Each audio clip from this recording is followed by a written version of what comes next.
All right. Okay, hi everybody. I'm sorry for this. Anyway, it's my pleasure to talk about Dimitri Bertsekas.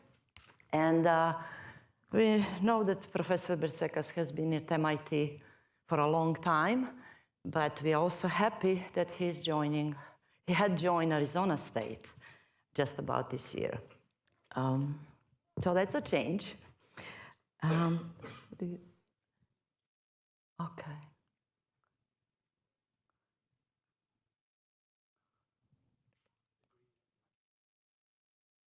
Oh, the middle? Are the same.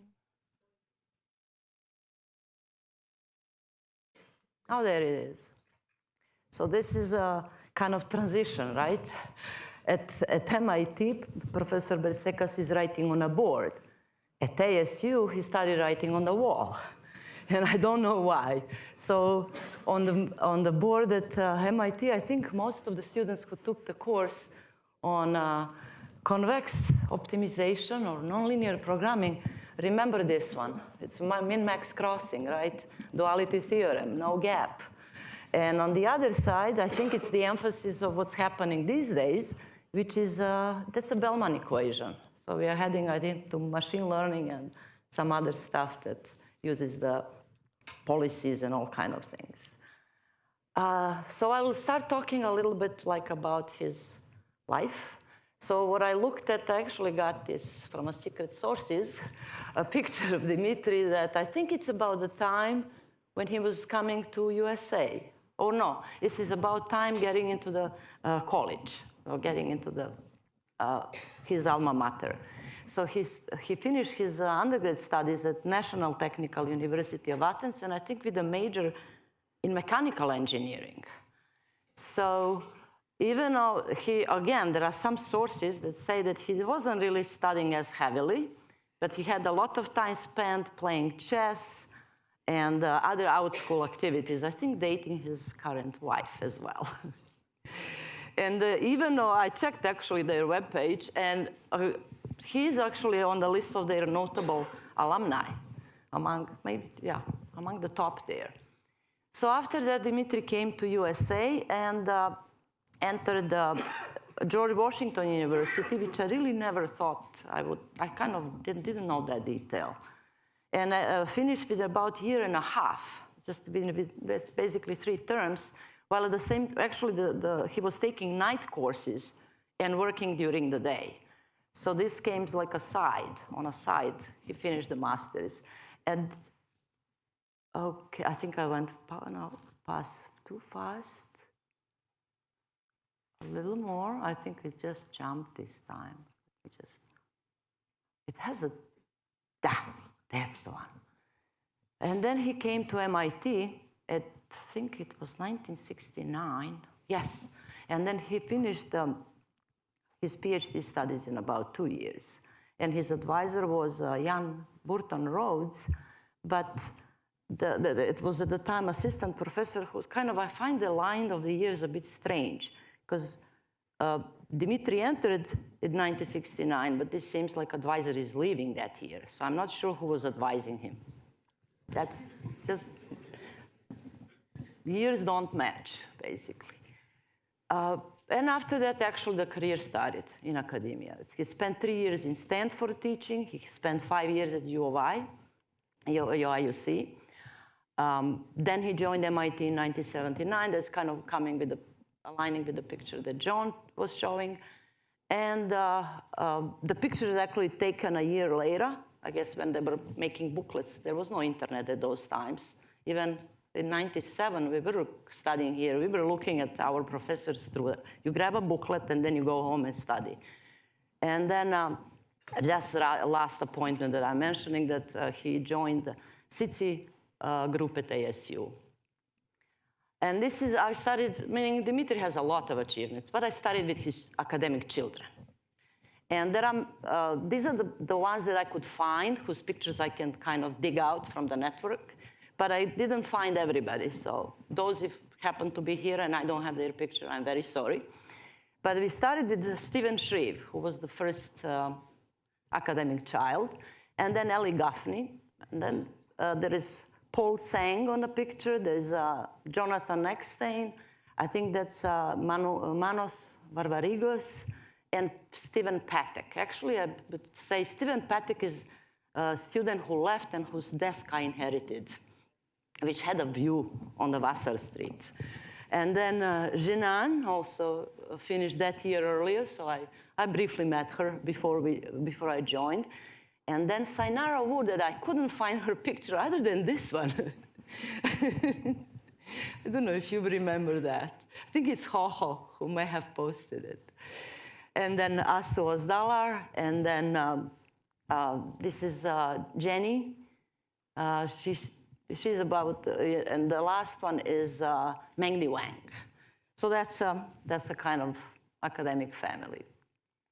And now we go with the research. Of course, we all know Dimitri by a lot of books, and they go in a variety of topics from dynamic programming, optimization, network optimization, neurodynamic programming, parallel distributed computation, which are really kind of getting a lot of attention these days. And this is, I asked Dimitri which of the books is his favorite. And he told me the probability. Reason being that was the most difficult to write because it has to be very rigorous, and yet you have to kind of prepare the material for the undergrad students. You got to be mathematically sound, and yet you don't provide any theorem, you don't provide any proof. So this is the theme. Now I found I was looking at what books actually that turns out to be the book that's also translated into 2 languages, in Greek and Chinese. So I looked around to see what other books show up, and I found a lot of books actually of Dimitri translated to Chinese. I'm not sure if he's aware of all of that, but there are a lot of materials out there. And I found one which I think it was the last picture there, I think it's an announcement for a talk that Dimitri gave somewhere in China that talks about, I think it was something like Academia, Art and Life. That was the title. So I was wondering, I was thinking maybe I should walk down that line, talk a little bit of that. So in academia, Dimitri started by finishing, meaning these are I ask about what are the things you think you have done that you really, really love in your career. And these are the 4 topics that came out that he was proud of. His PhD work, auction algorithms that most of us have heard of, distributed asynchronous dynamic programming, and development of augmented Lagrangian methods. Then I looked at a list of recognitions, and there are, meaning I don't want to read every one of them, but I think starting from maybe several last years, there are a very kind of Informs Prize, Kachian Prize is very standing out, Richard Bellman Control Heritage Award, George Dancing Prize, and last year at Informs John von Neumann Theory Prize. And I took pictures from the last 3. We have the kind of from the ceremonies when the award was given. And I don't want to read them, but there are some quotations about the reasoning, just basically contributions that were made that deserved such awards. Okay. All right, I'm just checking my time. Then it turns out that there is another dimension, meaning I knew Dimitri loves pictures. And meaning you can look at his webpage, you'll find a lot of professionally done photographies. This is one that is taken in the Valley of Fire. It's one of our favorite places, actually, when we want to run away from the work. And the other thing that I've also obtained a picture of Joanna.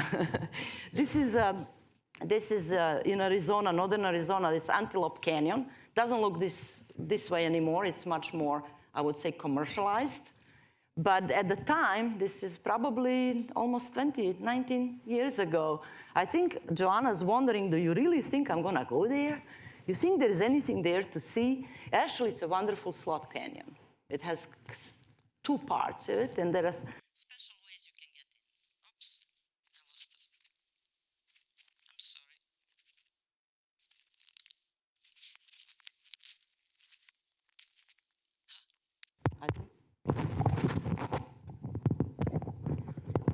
somebody messing up there? Okay, so let's go to the next. And this is actually what I was saying. I discovered there's one dimension of Dimitri. It's not just picture taking, it's also sightseeing, hiking.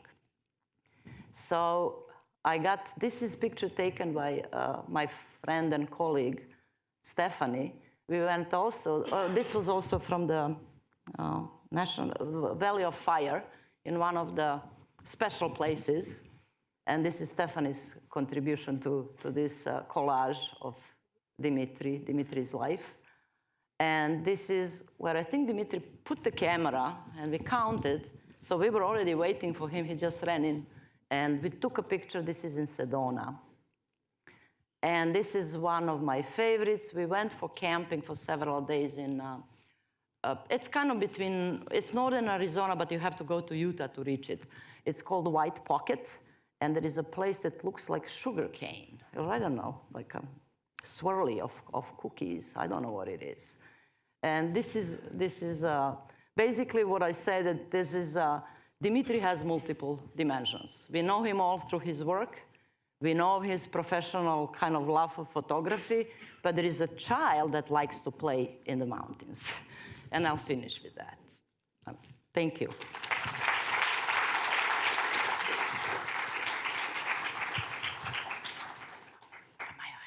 And I think Dimitri will make some remarks next.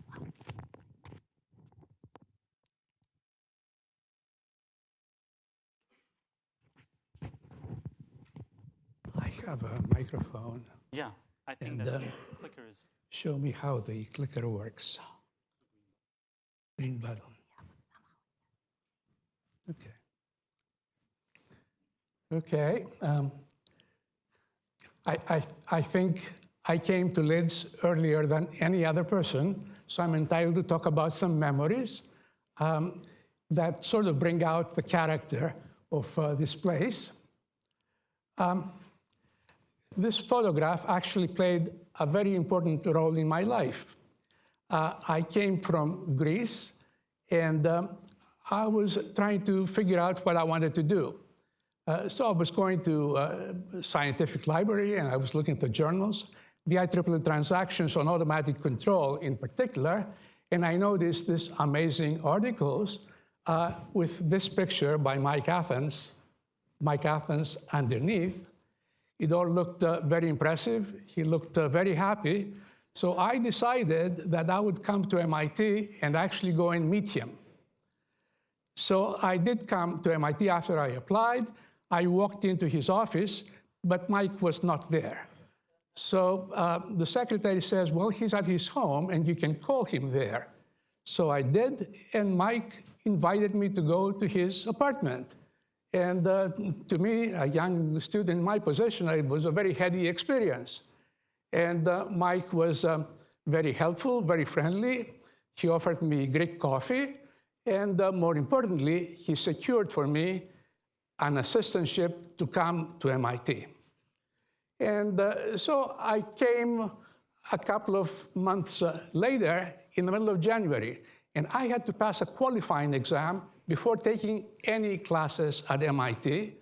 So the first thing I thought was go to a library and try to study some of the material for the exam. And to my delight, I found out that libraries at MIT never closed. There were people milling around, having dinner, sleeping there. And so I spent a good part of that night there and studying for my exam. And at the end, I became convinced that I had come to the right place. So, well, I did my PhD, went to a couple of other universities, and then I returned as a faculty, thanks in large part to the help of Mike Athens, who introduced me to Bob Gallagher, who became a major collaborator and also an important influence in my career. And I'd like to tell you a couple of stories about the amazing PhD students that I found at MIT and at LIDS. My first PhD student was Paul Tseng, and I met Paul on registration day, the first day that he had come to MIT. And I was working on a book, and he popped his head in, and he said, well, do you have something for me to do? And I said, yeah, perhaps we could do some research, but you're just starting. Maybe you can attend some lectures at MIT, and then you'll be ready and we can talk. So he seemed very disappointed, and he said, what are you doing now? I said, I'm proofreading my book. He said, can I proofread for you? And I said, okay, if you want to proofread and you think you can do it, here's a chapter from my book, and you can take it and work on it and see what you can do. So 2 weeks later, he comes with a stack of comments, which were typos, suggestions, and even a refined version of one of my proofs. So I was impressed, and I said, here, take all the chapters. you can proofread them all. And he did, and he was a great help to me. And that was the beginning of a great collaboration that started for almost 30 years. And Paul became one of the foremost researchers in optimization of his generation. And unfortunately, as many of you know, he was lost about 10 years ago in a boating accident in China. So now I want to go to my last PhD student, Mengdi Wang. And her story is remarkably similar to the one of Paul Cheng, because I met her on the registration day, on the year that she came, and I was preparing my class, and she popped in, and she said, I'm taking your convex optimization class, but I would like also to be your grader and TA. I said, well, it might be a little difficult for you to be a grader for a course that you're currently taking. He said, don't worry about it, I can do it. And then I looked at her, and she looked pretty young to me. And I said, how old are you? She said, I'm 18. I said, how can you be 18 and be a graduate student at MIT? She said, well, I went to high school when I was 10 years old, went into Tsinghua University at age 14, and a couple of months, I graduated from Tsinghua, and here I am now. So I said, well, okay, so maybe you can take this first homework set, solve the problems, write the solutions. I'd like to check them, and then we'll see. So 2 days later, Mengdi comes back with the solutions flawlessly written and in good English also. And I said, okay, you're hired. So that was the beginning of another great collaboration, and we did some great work together. And Mengdi, a few months ago, got tenured at Princeton University before reaching the age of 30. So that's my last slide. And as you've heard, I have just joined just become a full-time professor at ASU. So after being for like 40, 50 years at MIT, people asking me, why are you moving? So this brings to mind a story from the graduation of my son, Tellis, who graduated from the Sloan School with his MBA. And it was a very hot day, long lines, and people were getting uncomfortable. And President Vest decided to tell a story, tell a joke. So he told about this woman that found him at a cocktail party and said, well, Professor Vest, you don't remember me, but I remember very well my graduation day when you gave me my diploma and said something to me that really inspired me and stayed with me all my life. So President Vest got intrigued and said, what did I say? What did I say? Well, it was a long line. I came to the front of the line. I walked up to you. You handed me your diploma. You shook my hand, and you said, keep on moving, keep on moving.